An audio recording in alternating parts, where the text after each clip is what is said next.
ရန်တွေမဖြစ်နဲ့ကလေးငယ်ဒေါသကိုထိန်ကွယ်ဒေါသဆိုတာပူလောင်ပြီး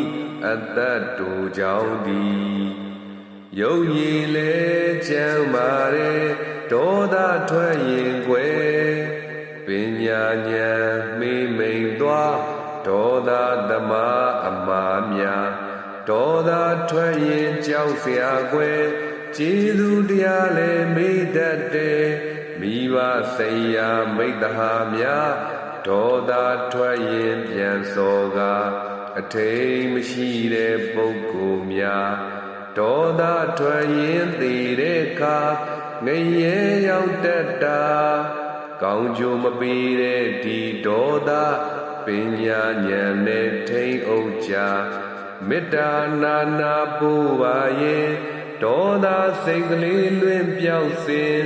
ဒေါသစိတ်ကိုအနိုင်လူကမေတ္တာများများပူပါကြလက်တွေ့ယခုဘဝချမ်းသာရာမေတ္တာပူကြမေတ္တာပူကြလူချင်းနဲ့ချစ်ချမ်းသာရာမေတ္တာပူကြမေတ္တာပူကြ